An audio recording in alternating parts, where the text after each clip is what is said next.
আর fast food চেনের কথা তো বললামই না। একবার এক দোকানে গেলাম, গিয়ে দেখলাম অনেক ভিড়। আমিও ভিড় ঠেলে ঠুলে ভিতরে ঢুকে কাউন্টারে বললাম, ভাই আমাকে 3টা চিকেন বল পার্সেল দিয়ে। সে আমাকে বলে বাকি কাস্টমারদের বিল ক্লিয়ার করতেছে। আমিও কিছুক্ষণ অপেক্ষা করলাম, এরপর বললাম, ভাই আমারটা একটু দেখেন। সে আমার দিকে তাকাই বলল, আপনার বল জানি কয়টা? আমি বললাম, আমার বল 2টা, চিকেন বল 3টা পার্সেল দিয়ে। আমিন ভাই, আগে একটা সময় ছিল যে রেস্টুরেন্ট যত বেশি জাঁকজমক আলোকিত সেই রেস্টুরেন্টে তত বেশি কাস্টমার। আর এখন দেখি যে রেস্টুরেন্ট যত বেশি অন্ধকার সেখানে তত বেশি কাস্টমার। তবে এই রেস্টুরেন্ট থেকে না আমি অনেক কিছু শিখতে পারছি। আচ্ছা, এই যেমন খাওয়ার সময় বাম হাতে ছুরি ডান হাতে কাঁটা চামচ নিবেন না। আপনার প্লেটের পাশে থাকা ন্যাপকিনটা পায়ে রাখার জন্য, টিস্যু হিসাবে ইউজ করার জন্য না। আর গার্লফ্রেন্ড যদি নাগা চিকেন খায় তার একটু পরে তাকে চুমা খাবেন। এবার যে আসবে চট্টগ্রাম মোমিন রোড থেকে সুস্মিত দে।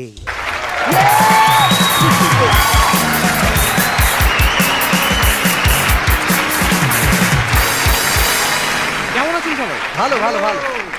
রেস্টুরেন্টে খেতে যাওয়া ব্যাপারটা অনেকটা অ্যারেঞ্জ ম্যারেজের মতো।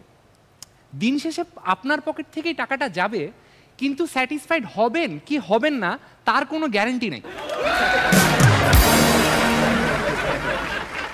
জীবনে গার্লফ্রেন্ড থেকে বেশি বিট্রে করে রেস্টুরেন্টের ওয়েটাররা। ওরা আমার থেকে খাবারের অর্ডার নেয়, আমাকে 2 ঘন্টা ওয়েট করায়, কিচেন কাউন্টার থেকে খাবারটা কালেক্ট করে, এরপর আমার কাছে আসে, পাশের টেবিলে সার্ভ করে চলে যায়। তুষার ভাই, জীবনে অনেক রেস্টুরেন্টে গেছি, অনেকগুলো ফুড আইটেম আমি ট্রাই করছি, কিন্তু আজকে আপনাদের সবার সাথে একটা কষ্ট শেয়ার করতে চাই। এই যে ধরেন জীবনে অনেক লটারিও তো কিনছিলাম, কোনোদিন একটা টাকাও পাই নাই, কিন্তু 50 জনের জন্য তরকারি রান্নাতে যদি একটা এলাচি থাকে ওটা আমার পাতেই পড়তে হবে।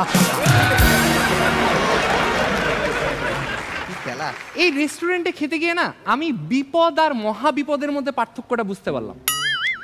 বিপদ হইল যদি আপনি রেস্টুরেন্টে গিয়ে খেতে বসলেন এবং দেখলেন আপনার পাতে চুল আছে। মহা বিপদ হলো যখন আপনি রিয়েলাইজ করবেন ওই রেস্টুরেন্টের শেফ আমাদের ইস্তিয়াক ভাই। আমাদের দেশে রেস্টুরেন্ট জিনিসটা অনেক কনফিউজিং। আমি গেলাম বাণিজ্য মেলায় ঘুরতে, অনেক ঘোরাঘুরির পর আমার থেকে লাগছে ক্ষুধা। দূরে দেখলাম লেখা আছে হাজি বিরিয়ানি, আমিও খুশি হয়ে তাড়াতাড়ি গেলাম, গিয়ে দেখি 5টা সেপারেট দোকানের নামই হাজি বিরিয়ানি। দুঃখের বিষয় এই 5টা দোকানের সাইনবোর্ডে লেখা হাজি বিরিয়ানি, আমাদের কোথাও কোনো শাখা নেই। পারি ম্যাডাম, রেস্টুরেন্টে গেলে মেয়েরা বিল শেয়ারিং নিয়ে একটা ঝামেলায় পড়ে। আমাদের ছেলেদের এই ধরনের কোনো ঝামেলা নেই, আমাদের ঝামেলা হয় খাওয়া নিয়ে। এই যে ধরেন 7 জন ছেলে মেলে পিৎজা খাইতে গেলেন, ঢুকলেন, ঢুকে সবাই যে যার মতো এক স্লাইস পিৎজা নিয়ে মজা করে খাচ্ছেন, এটুক পর্যন্ত সব ঠিকঠাক। ঝামেলাটা বাজে তখন যখন রিয়েলাইজ করবেন পিৎজাটা 8 ভাগে ভাগ করা। আর ফাস্টফুড চেনের কথা তো বললামই না। একবার এক দোকানে গেলাম, গিয়ে দেখলাম অনেক ভিড়। আমিও ভিড় ঠেলে ঠুলে ভিতরে ঢুকে কাউন্টারে বললাম, ভাই আমাকে 3টা চিকেন বল পার্সেল দিয়ে। সে আমাকে বলে বাকি কাস্টমারদের বিল ক্লিয়ার করতেছে। আমিও কিছুক্ষণ অপেক্ষা করলাম, এরপর বললাম, ভাই আমারটা একটু দেখেন। সে আমার দিকে তাকাই বলল, আপনার বল জানি কয়টা? আমি বললাম, আমার বল 2টা, চিকেন বল 3টা পার্সেল দিয়ে। আমিন ভাই, আগে একটা সময় ছিল যে রেস্টুরেন্ট যত বেশি জাঁকজমক আলোকিত সেই রেস্টুরেন্টে তত বেশি কাস্টমার। আর এখন দেখি যে রেস্টুরেন্ট যত বেশি অন্ধকার সেখানে তত বেশি কাস্টমার।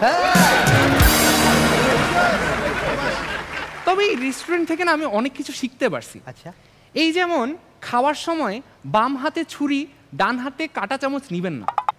আপনার প্লেটের পাশে থাকা ন্যাপকিনটা পায়ে রাখার জন্য, টিস্যু হিসাবে ইউজ করার জন্য না। আর গার্লফ্রেন্ড যদি নাগা চিকেন খায় তার একটু পরে তাকে চুমা খাবেন।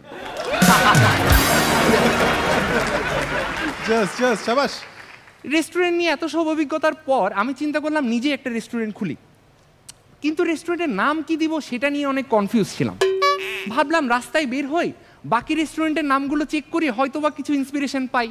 আমিও বের হয়ে গেলাম রাস্তায়, বাকি রেস্টুরেন্টের নাম দেখে ভাবলাম এত জটিল যদি নিজের রেস্টুরেন্টের নাম দিই, নিজেই তো নিজের রেস্টুরেন্টের নাম ভুলে যাব। তাই আমি পৃথিবীর সব থেকে লো এফোর্টের নামটা রাখলাম, মায়ের দোয়া রেস্টুরেন্ট।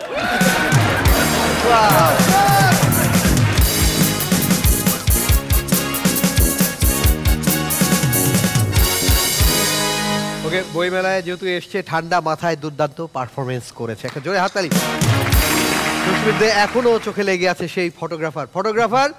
হ্যাঁ, বিয়েতে ছবি টবি তুলেছে, তারপর ভেবেছে হ্যাঁ এখানে তো খাওয়া দাওয়া হলো না, খাওয়া দাওয়া হবে রেস্টুরেন্টে। অসম্ভব সুন্দর হয়েছে, দেখতে দারুণ লাগছে। ওকে, কে বলবে সবার আগে রেস্টুরেন্টে? ওকে, নিশ্চয়ই খাওয়া দাওয়ার বিষয় যেহেতু আসছে, সবার আগে তুষার ভাই বলবে।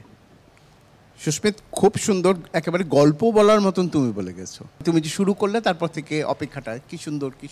আর তোমার উচ্চারণ আমার বরাবরই খুব ভালো লাগে, খুব শুদ্ধ উচ্চারণ। পারফরমেন্স খুব ভালো ছিল, আমার কাছে খুব ভালো লেগেছে। ওকে, এই যে গল্প বলার মতো করে বলেছো, সবগুলো গল্প যখন এক জায়গায় জোট বেঁধেছে তখনই হয়ে গেছে গল্পগুচ্ছ। আমার আরেকটা জিনিস মনে হলো যে ওর যে পিজার ভাত 8 টুকরা, তো ম্যাক্সিমাম যখন 3 জন বন্ধু বান্ধব থাকি না, আমি সবচেয়ে বলি যে আমি খাবো না, মনে কর যে একটা কলা, আমি খাবো না, তখন 2 বন্ধু না আমার থেকে অর্ধেক নেই, আর ওর থেকে অর্ধেক নেব, দুইটা মিলে আমি এবং 7 জন 8টা টুকরা, মানে আগের থেকে আমাদের কিন্তু টার্গেট হয়ে থাকে, মানে কখন আমরা ঢুকাই দিয়ে লাস্টটা কেড়ে খাবো। অনেক সময় আমরা থুতা দিয়ে দিই, খা তোরা খা। ওকে, হ্যাঁ, সব রকম। সুস্মিত তো সবসময় ভালো পারফর্ম করে, আমার ভালো লাগে, সো বেস্ট অফ লাক। আমি গত দিনেও বলেছি, ও কিন্তু মানে সুপার 6-এ যাওয়ার মতন পারফর্মার। ওর মধ্যে ওই অ্যাবিলিটি, কোয়ালিটি সব কিছুই আছে। উচ্চারণ তো অসাধারণ, এবং ওর সবচেয়ে প্লাস পয়েন্ট ওর একটা হাসি মুখ। অনেক ধন্যবাদ, থ্যাংক ইউ।